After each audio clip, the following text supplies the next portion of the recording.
Halo Tribuners, bertemu lagi dengan saya Sestri Engla Sespita. Nah, hari ini kita ada program baru nih namanya Healthy Life Talk. Nah, bersama saya hari ini sudah hadir Dr. Rudi dari Rumah Sakit Awal Bros Panam. Selamat datang, Dok. Selamat datang. Sehat, Dok?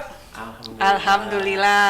Nah, Tribuners, bersama Dr. Rudi, hari ini kita akan membahas tema tentang menjaga kesehatan mata di masa pandemi. Apalagi penggunaan gadget saat ini pastinya meningkat. Untuk lebih lengkapnya, jangan kemana-mana dulu ya.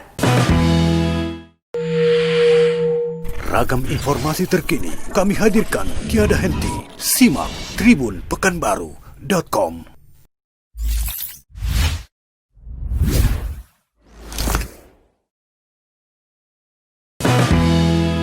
Nah, selamat datang Dr. Rudi di studio Tribun Pekanbaru nih, Dok. Selamat datang Mbak Sestri. Saya juga baru pertama. Baru pertama kali ya, Dok ya. Alhamdulillah bisa diundang. Alhamdulillah ya, Dok ya.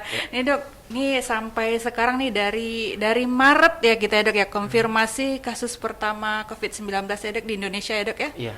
Nah, ini gimana nih, Dok, tentang virus corona ini sendiri nih, Dok? Iya, virus corona ini sebenarnya sering disebut dengan COVID-19 ya. Sebenarnya COVID-19 ini adalah coronavirus disease 19 ya, Dok. Ini pertama kali ditemukan di Wuhan tahun 2019, kemudian masuk ke Indonesia Maret 2020 dan menyebar, dan WHO sekarang mendeteksi hampir 213 negara terjangkit virus corona. Termasuk Indonesia ya, Dok ya. Termasuk Indonesia dan Riau pastinya, Dok. Riau juga. Aduh, Iya. saya agak was-was nih. Iya, Dok. Masyarakat sekarang juga belum aware terhadap kesehatan, apalagi antisipasi terhadap virus corona ini ya. Makanya pemerintah dengan segala kebijakan yang sangat mengambil resiko, pembatasan Iya. usaha, pendidikan, dengan dibatasinya pendidikan selalu di rumah, dengan belajar, bekerja kita di rumah. Semua dilakukan, dibatasin ya, Dok ya, dibatasi. aktivitas. Nah, makanya berhubungan dengan judul kita hari ini ya, tentang apa? Menjaga kesehatan Menjaga mata, Dok. kesehatan mata di masa COVID dan efeknya terhadap penggunaan gadget yang berlebihan di rumah ya. Jadi sebelum kita lanjut nih soal kesehatan matanya nih, Dok. Jadi sebenarnya penularan virus corona ini seperti apa sih, Dok? Ya, penularan virus corona ini ada 3 sekarang ini yang masih terdeteksi ya, mulai dari mata, hidung, dan mulut. Ya, jadi kalau dari mata ini malah sekarang belum terdeteksi banyak, tapi ada di negara-negara berkembang. Oh gitu. Terjadi. Gejalanya hanya sebentar, seperti mirip konjungtivitis biasa. Jadi konjungtivitis itu adalah peradangan pada konjungtiva yang mata putih kita ini. Oh gitu. Jadi dia menghindap ke situ, tapi penyebaran melalui saluran pernapasan adalah dari saluran kanalikuli namanya. Jadi Oh gitu. masing-masing di mata bagian yang di sudut itu ada saluran, dia akan bermuara ke bagian nasoductus lacrimal, jadi daerah hidung, kemudian nanti bermuara akhir di tenggorokan kita.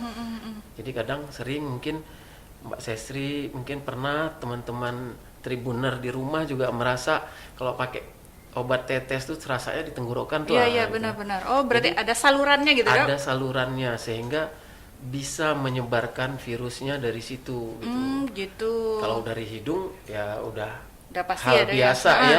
Dan mungkin orang-orang umum itu udah banyak mengetahui kalau dari hidung, karena penyebaran dari dropletnya ya. Misalnya bersih. Oh, itu makanya nggak boleh kucek-kucek mata, pegang-pegang mata kalau lagi di mana-mana gitu. Kalau tangan nggak bersih ya, Dok ya? Iya, benar. Karena resiko tertularnya sama dengan kita nggak pakai masker. Jadi mata juga harus dilindungi dengan menggunakan face shield, dengan menggunakan kacamata yang lebih besar, lebih aman. Jadi kita tetap mengikuti protokol dari pemerintah ya, menjaga kesehatan dengan rajin memakai masker. Harus ya dok ya, jangan Iya, cuma rajin aja dok, iya. harus kemana aja Jadi, pakai masker ya dok. Harus dijadikan fashion sekarang. Jadi masker tuh harus fashion buat kita selalu keluar rumah, di tempat-tempat umum gitu. Jadi harus fashion, jadi harus lebih, Nggak boleh lupa ya dok. iya, jadi kebutuhan lah ya mungkin ya. Kemudian rajin cuci tangan, sering jaga jarak, menghindari kerumunan ya, 4M ya kali ya. 4M sekarang 4M. udah nggak 3 lagi ya dok ya. Menjaga, lagi. menghindari, gitu ya kali ya. Kalau untuk gejala sendiri nih dok, gejala awal dari COVID-19 ini mungkin bisa dijelaskan juga dok. Ya, kalau secara umum sih gejalanya awal-awal biasanya kalau demam-demam sering, kalau tanpa gejala tuh biasanya orang-orang yang katanya OTG itu biasa pegel-pegel aja, ya gitu. Jadi sering demam, ada batuk, kemudian ya flu juga, terus mungkin yang agak lebih beratnya jadi sesak gitu ya, ada diare, mual. Nah, malah sekarang ada gejala yang hanya dirasakan penciumannya aja berkurang. Gitu. Nah, jadi dia nggak punya gejala apa-apa, hanya penciuman aja. Itu ada beberapa kasus di rumah sakit kita gitu ya. Itu ada tuh beberapa kasus seperti itu. Jadi hanya merasakan, dia tidak bisa menyium bau. Jadi itu memang harus dipenuhi semua kayak gitu, atau memang kadang ada yang mengalami flu, ada yang tidak gitu dok? Ya, nggak harus kriterianya semua harus ada gitu. Makanya banyak sekarang yang harus kita waspadai itu OTG ya, orang tanpa gejala. Nah itu tadi yang saya jelaskan bahwa hanya dia seperti nggak enak badan, padahal dia nggak demam, otot-ototnya tuh agak pegel gitu. Padahal itu tanda-tanda juga gejala Tanda-tanda awal juga gitu ya dok. Berarti pembatasan kegiatan-kegiatannya memang penting banget sebenarnya ya dok, untuk mengantisipasi penyebaran ya dok ya. Iya, iya. Jadi mungkin salah satu untuk meminimalkan penyebaran tadi ya, mungkin pilihannya adalah itu pembatasan tadi ya. Dan belajar di rumah juga. Jadi akhirnya untuk anak-anak sering belajar dengan Zoom, Gadget ya. tentunya yang menggunakan gadget pasti Iya semua betul. Nah nih dok, sebelum kita bahas nih dok seputar kesehatan mata, yang banyak penggunaan gadget di masa pandemi ini dok, ini memang berpengaruh ya nggak dok ya, penggunaan gadget dalam waktu lama terhadap kesehatan mata? Oh iya, tentunya di jurnal-jurnal banyak menjelaskan bahwa sebenarnya gadget ini punya resiko terhadap kerusakan mata ya, misalnya rabun jauh atau yang sering disebut miopia. Jadi kenapa dia bisa mengganggu penglihatan? Karena di dalam setiap elektronik itu, terutama gadget, itu punya sinar biru namanya, blue vision. Nah, blue vision ini mengandung radiasi. Jadi kalau kita terpapar lama, resikonya bisa terjadi kerusakan mata. Salah satunya yaitu tadi minus ya, biasa kita sebut kalau orang umum biasanya taunya rabun jauh. Oh, gitu rabun ya. ya, benar-benar. Dengan ya minus, kacamatanya minus nih gitu. Jadi sebenarnya nanti kita akan menjelaskan bagaimana tip-tip untuk menghindari agar kalau kita belajar di rumah itu kita bisa menghindari kebosanan, kecanduan, dan kesehatan mata juga. Nah, mungkin sebelum lebih lanjut pembahasannya tentang menjaga kesehatan mata ini, mungkin kita bisa saksikan video berikut. Waktu sekolah, tiba-tiba si Ayang duduk di belakang sadar kalau dia nggak bisa lihat dengan jelas tulisan di papan. Akhirnya dia pindah ke depan, sampai paling depan baru bisa melihat dengan jelas. Si A lalu periksa ke dokter dan disarankan pakai kacamata minus. Tapi karena males, dia malah milih buat beli suplemen mata yang katanya bisa menyembuhkan mata minus. Apa benar mata minus bisa sembuh dengan suplemen mata? Ini kata dokter.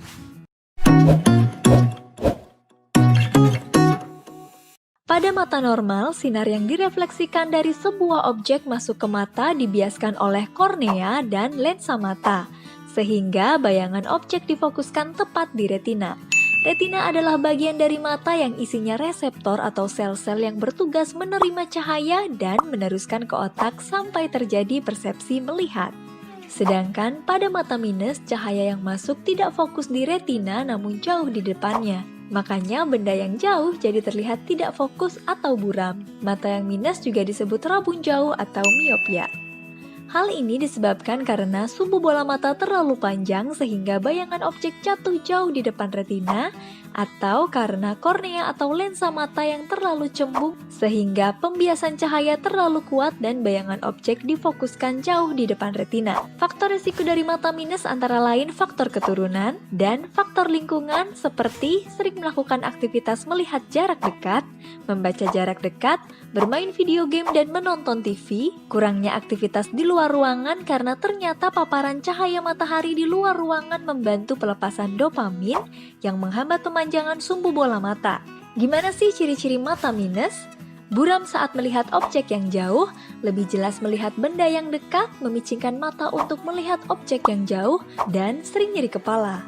Mata minus ada tingkatannya, miopia derajat ringan, derajat sedang, dan derajat berat. Miopia berat ini berisiko terjadi retinal detachment atau retina lepas sehingga menyebabkan kebutaan dan juga berisiko menyebabkan amblyopia atau mata malas akibat beda minus mata kanan dan kiri terlalu jauh jadi kesannya mata terlihat juling. Jadi apa mata minus bisa sembuh? Memiliki kelainan refraksi bukan berarti mata kita sedang sakit. Memiliki kelainan refraksi berarti mata kita membutuhkan alat bantu agar dapat melihat dengan jelas. Alat bantu yang digunakan adalah kacamata dan lensa kontak. Kacamata dengan lensa negatif atau cekung atau bikonkaf akan membantu memfokuskan kembali cahaya tepat pada retina, sehingga kita bisa melihat benda yang posisinya jauh jadi lebih jelas. Kelainan refraksi dapat berubah-ubah terutama saat masih dalam usia pertumbuhan, dan sebagian besar relatif stabil saat usia mencapai lebih dari 18-20 tahun. Saat masa pertumbuhan, ukuran bola mata juga ikut bertambah sehingga sumbu bola mata bisa bertambah panjang dan mempengaruhi mata minus. Jadi, usahakan kontrol untuk menyesuaikan ukuran kacamata ke dokter setiap 6 bulan pada anak usia kurang dari 12 tahun dan kontrol 1 tahun sekali atau bila diperlukan untuk anak usia lebih dari 12 tahun. Lensa kontak dengan lensa negatif atau cekung atau bikonkaf juga dapat membantu memfokuskan kembali cahaya tepat pada retina. Penggunaan lensa kontak atau soft lens harus dijaga kebersihannya supaya tidak terjadi infeksi mata. Kalau ingin bebas dari kacamata atau soft lens, bisa memilih metode bedah refraktif seperti LASIK, atau CLE untuk menipiskan kornea jadi nggak terlalu cembung dan cahaya yang datang bisa difokuskan tepat di retina. Jadi, apa penggunaan suplemen mata beneran berhasil menyembuhkan mata minus? Karena penyebab mata minus adalah kelainan bentuk bola mata dan juga kecembungan kornea atau lensa, sampai saat ini suplemen belum terbukti secara ilmiah dapat mengurangi mata minus. Multivitamin untuk mata mungkin dapat mengurangi risiko terjadinya penyakit degenerasi makula tapi tidak mengurangi mata minus. Pemberian vitamin A dapat mengurangi risiko rabun senja tapi tidak terbukti mengurangi mata minus. Jadi sampai saat ini cara mengatasi mata minus adalah dengan kacamata atau lensa kontak atau dengan bedah refraktif seperti LASIK. Ini kata dokter tentang cara mengatasi mata minus. Baik Tribuners, masih bersama Dr. Rudy. Nah, masih semangat kan dok? Wah, tetap semangat harusnya. Kalau masa Harus semangat. COVID ini kita harus semangat terus. Pasien banyak terus ya dok? Alhamdulillah, makasih didoain nih. Ini dok, Mudah-mudahan. kan kita tadi udah mau membahas seputar kesehatan mata nih dok. Iya. Kan di masa pandemi ini anak-anak harus belajar daring, yang kerja harus kerja juga dari rumah. Nah, otomatis kan penggunaan gadget, apakah itu handphone, laptop, itu semakin intensitasnya tinggi gitu dok. Nah dok, iya lebih sering penggunaan. Ini kan secara tidak langsung ada pengaruh nggak dok ke kesehatan mata penggunaan gadget-gadget ini dok? Ya, oke. Ya, saya rasa memang kita nggak punya pilihan ya. Belajar di rumah itu penting dengan menggunakan gadget, tapi harus dibatasi juga kepentingannya atau keperluannya sejauh mana gitu. Kalau hanya untuk belajar, saya rasa nggak begitu berpengaruh ya, karena tidak terlalu lama. Tapi kalau sampai berjam-jam, sampai 6 jam, Main 8 game mungkin yang jam, bikin bisa gitu, jadi Dok. kadang kalau kita tidak membatasi, mungkin anak-anak akan keterusan ya. Jadi kalau disambung dengan belajar di rumah, Iya. terus setelah itu main game iya, sendiri main gitu. game, nonton YouTube ya lagi, kan? Dok. Jadi kita harus waspadai. Yang pertama mungkin Ada gejalanya nggak, Dok? gejala-gejala awal tuh kalau mata kabur atau yang dirasakan ada apa? Ada Pusing mata, gitu, Dok? mata minus gitu ya. Jadi biasanya tuh keluhan yang awal itu dia tentunya rabun ya. Jadi kadang kadang mata minus itu tidak selalu sama dua-duanya. Oh, bisa beda-beda, Dok? Bisa beda-beda. Kiri dan kanan, Dok? Jadi kadang sering dirasakan ada mata minus yang sebelahnya baik, sebelah kiri dia minus atau terganggu. Tapi penderita ini merasakan bahwa dia sehat-sehat aja. Nah, jadi dari mana kita mengerti? Kita harus tahu untuk menilai itu tutup mata sebelah-sebelah. Tutup sebelah-sebelah, Dok. Iya. Berapa lama, Dok? Ya, Sebelah-sebelah. hanya untuk menilai jarak pandang aja. Oh, gitu. Kalau kita, kayaknya sebelah kiri saya agak kabur. Oh, gitu. Nah, kadang orang menyadari ya dia sehat-sehat aja karena masih bisa melihat, padahal mata kanan atau mata kirinya udah nggak terganggu. Gitu. Nah, yang pertama mungkin harus lebih aware ya, bisa menilai kalau matanya itu kabur. Kemudian kalau sering orang merasakan sering pusing, ya kan, sering matanya berat, nah itu harus juga dicek ke dokter mata khususnya. Kalau dia terganggu dengan burem disertai pusing, ada matanya sering berat gitu kadang-kadang ya. Kalau mata merah gitu, Dok, termasuk salah satu tanda-tanda juga nggak, Dok? Kalau mata merah mungkin beda ya. Kalau sifatnya mata merah ini kan punya beda-beda. Kalau sifatnya ada menghasilkan kotoran mata, berarti dia tuh beda dengan Karena mata sehat gitu. karena pengaruh gadget tadi. Soalnya kadang-kadang pernah juga nih dengar udah tuh main main handphone udah merah matanya gitu, bilang sama anak-anak gitu. Itu sebenarnya bener nggak sih, Dok, gitu? Ya bisa mata merah itu kan bisa akibat, maksud saya tadi ada yang infeksi, ada yang tidak gitu. infeksi gitu. Jadi kalau mata merahnya tidak infeksi, dari mana kita tahu tidak infeksi? Dia tidak ada kotoran matanya. Nah, tapi kalau merahnya hanya sekedar karena kelelahan, ya itu tadi karena terlalu lama berjam-jam mata merah, faktor lelah yang lebih tertonjolkan di situ. Gitu. Tapi kalau merah ada tarik matanya gitu ya, ada rasa mengganjal seperti pasir-pasir, nah mungkin itu terinfeksi gitu. atau ada terjadi peradangan gitu. Jadi sebenarnya ada rekomendasi nggak, Dok, untuk kita menggunakan gadget ini, Dok? Berapa lama kita boleh menatap gadget, laptop apa gimana gitu, Dok? Iya. Screen time namanya, Dok? Screen time. Jadi kalau dalam rumusnya orang computer vision syndrome, itu gangguan orang terlalu lama main komputer. Baik dia bekerja terlalu berlebihan sampai mungkin 12 jam, 8 jam gitu ya. Itu ada gangguannya, terjadi gangguan, sehingga ada rumus yang diciptakan oleh orang yang untuk orang-orang computer vision syndrome ini biasanya 20 gitu loh. Maksudnya gimana tuh, Dok? Maksudnya 20 menit kita melihat layar komputer, 20 detik kita harus istirahat. Oh, gitu. Dan 20 meter kita melihat jarak untuk pandang yang hijau atau keluar ruangan gitu. Tuh ada rumusnya. Jadi salah satu tip untuk menghindari kita menggunakan elektronik itu ya seperti itu. 20 tadi gitu kan? 20 ya. Dan 20 kita melihat gadget, 20 detik istirahat dulu. Iya. Habis itu 20 detik melihat pandangan jauh gitu ya, Dok? 20 meter. 20 meter. Iya. Maaf, 20 meter ya. 20 Nanti meter. yang lain-lain dong yang kelihatan, Dok. Gak jadi kerja, Dok. Ya biasanya untuk misalnya kalau kita di lantai 2 kita lihat keluar ruangan gitu, nggak bosen di dalam ruangan saja. Kemudian kalau dalam rekomendasi dari pediatrik American Academy of Pediatrics 2003 ya, itu dicetuskan dan direkomendasikan bahwa anak umur di bawah 3 tahun itu memang tidak boleh menggunakan elektronik, gadget, smartphone, TV, ya jenis elektronik lah. Gitu. Sebenarnya nggak boleh ya dok ya? Nggak boleh kalau umur di bawah 3 tahun. Kalau dari umur 3 sampai 5 tahun itu boleh, tapi hanya dibatasi 1 jam saja maksimal. Nah, kalau gitu. di atas 6 tahun, nah kita yang dewasa ini juga sebenarnya maksimal tuh harus menggunakan cuma 2 jam. Aduh, masa ya 2 jam dok? Loh, itu rekomendasi bukan saya. Saya cuma, Rekomendasinya ya dok ya? Saya cuma membacakan aja jurnal orang gitu. Tapi kalau saya kok nggak pegang handphone udah gelisah dok. Iya. Memang ketergantungan dengan gadget ada negatif, ada positifnya kan memang kan. Kayaknya seru juga tuh dibahas Iya. dok.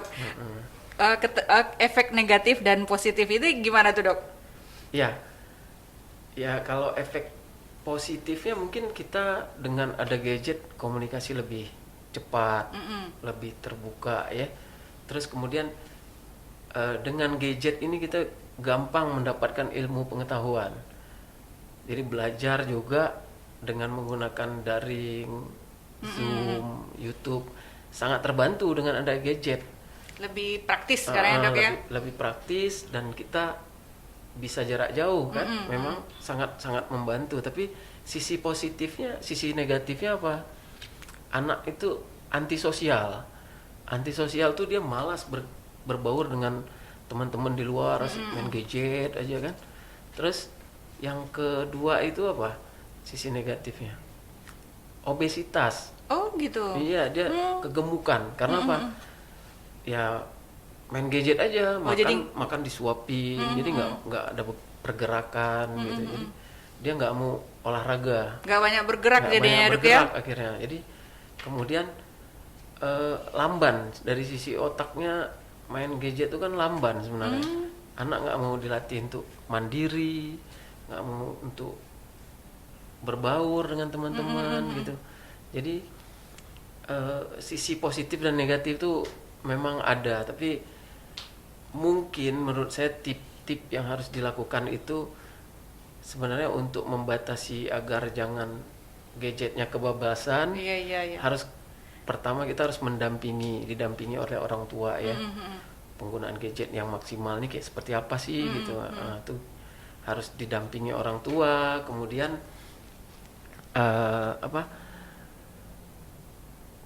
kalau di rumah itu kita harus buat batasan di mana sih boleh digunakan gadget. Ya, jadi kalau misalnya di kamar tidur nggak boleh, terus di meja makan nggak boleh.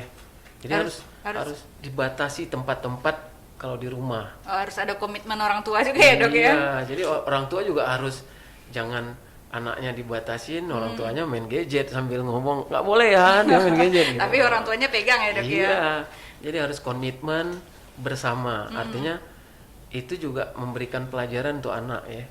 Kalau dokter pasien-pasien dokter yang udah dokter tangani emang banyak juga menerima pasien yang akibat anak-anak lah khususnya dok, akibat penggunaan gadget ini dok di kesehatan matanya dok. Ya kalau di rumah sakit Albros mungkin dulu tuh ranking pertama adalah penyakit mata adalah katarak. Kemudian baru glaukoma, trauma, refraksi. Istilah refraksi itu pandangan atau minus tadi, kabur rabun jauh. Nah itu masih ranking kelima. Nah sekarang mungkin dia udah ranking kedua. Karena apa? Rabun ini bisa dewasa dan bisa anak, bisa dewasa dan bisa anak-anak. Nah kemungkinan lebih banyak kasusnya, apalagi ditambah dengan gadget sekarang. Iya, Ini rata-rata banyak, tapi bukan hanya gadget ya menurut saya. Sebenarnya kalau ini penelitian saya waktu masa residen, waktu ngambil spesialis. Jadi yang paling harus kita benahi adalah nomor satu tuh behaviornya. Jadi perilakunya terhadap penggunaan gadget, terus perilakunya saat membaca, belajar. Oh gitu. iya betul Dengan, betul dok. kemudian dengan kondisi apa? Ruangan yang kurang terang. Oh, cahaya ya, Dok, ya? Nah itu membuat semua anak-anak tuh sangat Rentan dok. rentan terkena minusnya, matanya jadi rabun ya. Jadi sebenarnya banyak faktor gitu ya dok ya. Dan ditambah lagi dengan pemakaian gadget yang berlebihan, ya makin berat ya. Kan kalau nggak dikasih anak-anak bisa nangis dong. Iya. Nah itu tadi.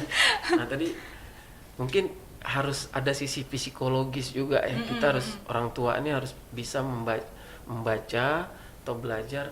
Jadi kalau anak menangis tuh nggak semata-mata kita lihat kondisinya, harus kita berikan selalu, kita iakan selalu biar jangan nangis, tadi kasihan gitu. Iya Padahal- kan kasihan dok. Padahal Nanti kita kalau menjerumuskan tuh, bukan kasihan malah, gitu ya. malah menjerumuskan ya dok ya. Karena kan kalau sedikit dia nangis, besok dia gitu lagi, dia nangis. Oh, udah jangan Kasih lagi. nangis, pusing, kasih gitu kan. Nah itu padahal bukan pembelajaran sebenarnya. Jadi kalau kita bisa memberikan arahan, oh biar aja dia nangis, nggak apa-apa. Itu pembelajaran bagi dia untuk menahan bahwa nggak semuanya boleh oke gitu. Nah, kadang kan kalau kita dengan anak-anak ingin makan sana, udah kita nggak enak langsung mampir. Padahal kita harus bisa memberikan pelajaran untuk dia menahan diri. Betul dok. Nah gitu. Jadi itu mungkin juga sebagai tip bahwa salah satu tip lah untuk kesehatan mata kita di masa COVID ini dengan penggunaan gadget. Salah satunya apa? Misalnya pemakaian gadget itu harus dibatasin, didampingin ya. Kemudian Khususnya untuk anak-anak ya dok untuk ya. anak-anak. Ragam informasi terkini kami hadirkan tiada henti. Simak tribunpekanbaru.com. Nah dok, kita mau bahas seputar makanan tadi ya dok ya, dan pola hidup sehat selama pandemi. Jadi sebenarnya makanan-makanan seperti apa nih dok yang bagus untuk kesehatan mata dan juga tubuh kita nih dok? Apalagi di masa pandemi kita juga harus meningkatkan imunitasnya dok ya. Iya, benar, menjaga kesehatan, menjaga imunitas biar tetap sehat. Lagi sekarang ini yang paling penting tuh kalau hidup kita, sekarang pemerintah kan menganjurkan untuk new normal ya. Iya. Jadi kita juga harus benar-benar Beradaptasi dok. stay healthy ya. Dengan misalnya tetap pakai masker, tipnya tuh ya, jaga kesehatan. Kemudian cuci tangan dengan sabun yang rajin. Terus juga jaga jarak, jangan terlalu sering keluar tempat kerumunan. Kalau nggak penting-penting banget ya dok. Iya, benar. Kemudian untuk tetap berolahraga agar tubuh tetap bugar. Kemudian konsumsi vitamin setiap hari. Kalau saya minumnya Enerponsi, tapi nggak promosi ya. Yang penting kita mengkonsumsi vitamin C. Ya. Kemudian, Khususnya vitamin C ya dok ya. khususnya vitamin C. Kemudian untuk makanan ya, makanan yang mungkin mengandung vitamin C ya, buah-buahan misalnya mangga, jeruk gitu ya, dok ya. Ya mungkin itu tip-tip yang kalau kita menjaga kesehatan secara umum untuk menghindari dari COVID ya. Kalau khusus untuk mata nih dok, biar mata sehat, celing-celing terus nih dok. Bisa lihat duit 100.000 dengan Biar 50.000 bisa, ya. bisa lihat cowok ganteng dari Wah. jauh dok. Ya, jadi kalau tip-tip untuk kesehatan mata ya, biasanya itu tadi batasi untuk melihat gadget terlalu berlebihan ya, buat tribuner di rumah. Iya tuh, nggak Kita boleh harus- berlebihan Tribuners. Iya, kita Tapi nggak mesti boleh. nonton video ini sampai habis. Ya. Terus kemudian kalau kita menggunakan kacamata, nah ini selalu persepsi di masyarakat tuh selalu salah. Atau banyak yang merasa kalau kita menggunakan kacamata cukup perlunya saja. Nah sebenarnya itu salah banget. Duh. Nah Jadi sebenarnya kita gimana harus dok? kacamata itu kan tentu alat untuk membantu kita. Ya kalau dia membantu, kenapa kita harus lepas? Tapi kalau keadaan tertentu kita memang harus lepas. Contohnya, jadi kacamata ini anjuran untuk kita, untuk tribuner di rumah semua nih, kalau kita menggunakan kacamata, kita harus selalu memakainya, nggak boleh dilepas kecuali mandi dan tidur. Oh gitu. Ya kalau kita mau beribadah, misalnya sholat, atau kita mau berolahraga, boleh dilepas sebentar. Tapi kalau dalam kondisi-kondisi belajar, bekerja, itu nggak boleh dilepas. Jadi, Kalau itu emang ada pengaruhnya dok, buka pasang nggak nyaman nih sebentar aja gitu. ya mungkin tergantung dari hasil Pemeriksaannya pemeriksaan gitu. kacamatanya ya. Kadang pemeriksaan kacamata ini kan kenyamanan bagi seseorang untuk bisa pakai terus aja kan. Kalau dia nggak nyaman, kadang ya nggak pakai juga.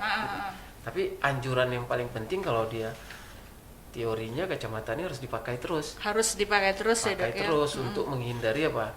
Agar jangan bertambah lagi minusnya. Jadi kalau alat untuk membantu ini membantu kita ya harus kita maksimalkan lah cara pakainya kan. Nah, jadi itu kedua ya. Ketiga, nah ini juga penting nih bagi ibu-ibu yang punya anak. Jadi harus selalu diawasin, diperhatikan. Kalau melihat gadget itu tidak boleh dengan kondisi mata dengan suasana yang kurang terang. Gitu. Iya, jadi harus dengan suasana yang terang. Nah, contohnya di daerah-daerah misalnya yang kurang terang ini gimana ya suasananya ya? Misalnya di kamar. Redup-redup ya di kamar gitu ya dok ya. Dimatiin lampu, terus main gadget. Nah, itu sangat bahaya.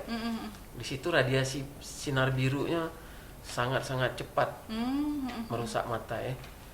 Kemudian membaca nggak boleh sambil tiduran. Kenapa? Karena jarak ideal untuk membaca itu adalah 33 cm. 33 cm. Nah, kalau dia membaca sambil tiduran nggak mungkin 33 cm. Iya Pasti tangannya kelelahan. Nah, dia pasti gini ya. Nah, karena ketidur gitu, ketutup bukunya sama mata gitu. Nah, terus yang paling penting juga apa? Konsumsi makanannya. Seperti sayuran, misalnya brokoli yang hijau-hijau ya. Sayuran hijau-hijau Ya, ada. bayam, terus ada rimbang namanya. Kalau Jengkol nggak dok? jengkol tuh selera yang Mbak Sesri. Ya. Pete dok, pete juga Pete. hijau. Terus wortel, kalau buah-buahan ya, wortel tuh sangat baik dikonsumsi. Sebenarnya hanya dalam kandungannya itu ada zeaxanthin gitu. Makanan-makanan ada mengandung untuk yang dibutuhkan oleh mata ya. Terus sering melakukan cek ke dokter mata atau ke tempat-tempat kesehatan terdekat lah ya. Nah, tapi kalau kita ada rabun ya sebaiknya ke dokter mata, jangan ke optik langsung gitu. Itu banyak. Nanti kalau ke optik ya sebaiknya ke dokter mata lah ya. Jadi sebenarnya dok, kalau untuk perawatan mata ini sendiri dok, emang ada misalnya per jangka waktu berapa lama kita harus memeriksakan kesehatan mata kita gitu dok? Atau kita tunggu keluhan dulu baru kita menemui dokter mata dok? Iya, selama tidak ada gejala, saya rasa memang untuk rabun ini kita nggak perlu sampai ada rutinitas sampai setahun, 2 tahun. Tapi kalau udah ada gejala, sebaiknya diperiksakan.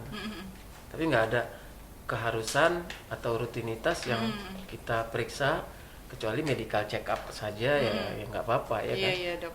Misalnya kayak orang tua gitu kan medical check up. Tapi kalau anak-anak, kalau tidak ada gejala, makanya ibu-ibu atau yang punya anak di rumah nih tribuner ya, jadi harus sering mengawasi, memperhatikan gejala-gejala untuk anak-anak. Kadang anak-anak kalau dia sering memicingkan mata aja, kadang ibu-ibu di rumah atau keluarga atau orang tua nggak respon, nggak Iya, awas kayak biasa gitu. aja gitu ya dok ya. Karena nanti tiba-tiba dari guru baru ketahuan. Bu, anaknya kayaknya udah kabur deh, coba diperiksa ke dokter. Nah gitu. Jadi orang tua yang paling sering berinteraksi di rumah tuh Harus tahu ya, Dok ya. harus lebih waspada, harus lebih aware. Biar nggak terlambat penanganannya nanti, Iya, Dok ya. kadang-kadang saya kalau ada penderita yang datang bawa anaknya pasien gitu ya, umur masih 5 tahun, minusnya udah 2. Waduh, Nah, itu orang tuanya siap-siap kena semprot tuh. siap kena semprot ya, Dok ya. Soalnya artinya apa? Orang tua di rumah yang selalu berinteraksi lebih lama dibandingkan guru, teman, dan lain-lain tidak mengetahui hal itu. Artinya kan kita tidak respon, tidak aware gitu. Jadi ya untuk orang tua di rumah itulah mungkin tip yang paling benar tuh, dampingi anaknya. Itu maksudnya. Itu emang udah wajib ya, Dok ya. Iya, dampingi anaknya, awasi. Kalau mata minus ya nggak bisa dibalikin kan. Paling pengobatannya ada dengan operasi, tapi kan Bisa sembuh biasanya, Dok. kalau untuk mata minus ini secara teori nggak sembuh. Jadi kacamatanya hanya untuk membantu agar tidak bertambah minusnya. Gitu. Iya. Tapi berkurang mungkin, Dok. Berkurang juga enggak. Gitu. Karena mata minus ini nggak bisa dipakai kacamata bisa normal lagi ya, nggak bisa. Makanya kalau pakai kacamata harus dipakai terus gitu ya, Dok ya. Iya, jadi harus dipakai terus agar tidak bertambah minusnya ya. Biasanya Gitu. kalau anak-anak itu yang harus diwaspadai umur-umur berapa, Dok? Untuk Ya, kesehatan mata ini, Dok. Mungkin harus diwaspadai umur perkembangan penglihatan lah ya. Di umur dari 1 sampai 6 tahun atau 7 tahun tuh masa perkembangan penglihatan. Jadi kita harus benar-benar menjaga. Tapi yang dikatakan golden age tadi itu umurnya ya sekitar 6 tahun. Itu harus waspada. Sampai ke usia remaja kita harus awasin perilakunya tadi. Jangan terlalu dekat nonton TV, membaca gitu ya. Makanya tadi ada rekomendasi berapa lama penggunaan gadget-gadget dan iya. elektronik gitu ya, Dok ya. Iya, benar-benar Mbak Sesri. Nih, Dok, kalau sudah kecanduan sama gadget-gadget ini gimana lagi nih, Dok? Kalau kecanduan gadget ini memang ya Susah, Dok. kita orang tua memang sangat susah ya. Satu sisi kita ingin anaknya tenang, kadang ya dikasih terus Iya. gadgetnya. Jadi ya itu tadi rekomendasinya dari American tadi menjelaskan seperti tadi ya. Jangan dikasih umur 3 tahun. Tapi kalau nggak bisa dihindari, orang tua harus mengawasi. Jadi harus memberikan jadwal pertama, memberikan jadwal kapan boleh dia pakai gadget. Berapa lama dia boleh pakai gadget. Kemudian harus didampingi oleh orang tua. Situs-situs yang dibuka itu harus didampingin. Kadang-kadang kan programnya bisa membahayakan dengan seusia dia ya. Sesuai nggak yang dia tonton dengan umurnya gitu ya, Dok ya. Terus untuk refreshing mungkin kita harus ngajak dia olahraga untuk menghindari kecanduan tadi kan. Terus ajak liburan. Sekarang nggak bisa liburan, Dok. Iya. Nggak Bikin bisa liburan di rumah ya, Dok ya. Liburan ya untuk keluarga saja kali ya. Kalau olahraga rekomendasinya apa, Dok? Kalau olahraga ya kalau saya sepedaan Oh, sih. masih sepedaan ya, Dok ya? Lagi booming Lagi sepedaan booming. ya. Jadi, kalau di rumah mungkin ya kalau anak-anak mungkin jalan saja ya atau berenang. Tapi berenang juga sekarang agak was-was. Kecuali kita punya kolam renang rumah sendiri. Paling jalan santai ya, sepeda juga untuk anak-anak boleh lah. Boleh ya, Dok ya. Tidak beresiko banget ya. Kemudian itu liburan dampingi. Di rumah juga kita harus sering berkomunikasi. Jadi jangan kita main gadget, anak juga main gadget gitu kan. Mungkin itu yang harus kita lakukan untuk menghindari kecanduan Tadi ya, Dok ya. Nah, kalau di rumah sakit Awal Bros sendiri nih, Dok, ada untuk khusus kesehatan mata nih, Dok, ada layanan apa aja nih, Dok? Untuk mata kita banyak layanannya untuk membantu mata kabur atau mata minus tadi bisa. Terus kita bisa juga ada tindakan untuk operasi katarak. Katarak biasanya dok ya. Kemudian untuk mata yang glaukoma kita punya untuk pemeriksaannya. Terus untuk mata merah kita punya alat pemeriksaan juga. Jadi ya pada umumnya pemeriksaan mata lah yang udah lengkap ya dok ya. udah alhamdulillah lengkap. Mudah-mudahan bisa lebih lebih lengkap dan lagi. lebih baik lagi pelayanannya. Ragam informasi terkini kami hadirkan tiada henti. Simak tribunpekanbaru.com. Oke Tribuners, demikian bincang-bincang kita dengan Dr. Rudi. Terima kasih banyak nih dok sudah hadir di studio Tribun Pekanbaru. Kita udah bahas seputar banyak hal ya dok ya, khususnya tentang kesehatan mata ya dok. Jadi pesan terakhirnya nih dok. Ya, pesan saya sih di masa Covid ini, apalagi anak-anak sering di rumah menggunakan gadget yang berlebihan, itu harus sebaiknya didampingin, diawasin agar tidak kebablasan penggunaan gadgetnya, karena efek dari penggunaan itu yang berlebihan juga jadi merusak mata dan yang lain-lain juga ya, jenuh juga ya.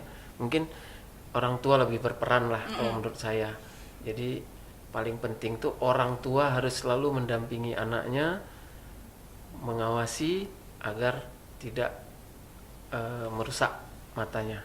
Mungkin itu Mbak Sesri. Iya, oke dok. Terima kasih juga saya Sama-sama diundang kemari. Mudah-mudahan nanti pesan-pesan ini bisa disampaikan juga ke masyarakat ya, apalagi ke Tribuner di rumah. Oke, Tribuners jangan lupa untuk tetap jaga kesehatan selama pandemi ini. Saya Sesri Engla Sespita pamit. Oh ya, jangan lupa follow media sosial Tribun Pekanbaru, Facebook, Instagram, dan YouTube channel Tribun Pekanbaru. Saya Sesri Engla Sespita sekali lagi pamit. Rumah sakit gimana dok? Rumah sakit Rumah Awal sakit Awal Bros. Panam Service with Love. Ragam informasi terkini kami hadirkan tiada henti. Simak tribunpekanbaru.com.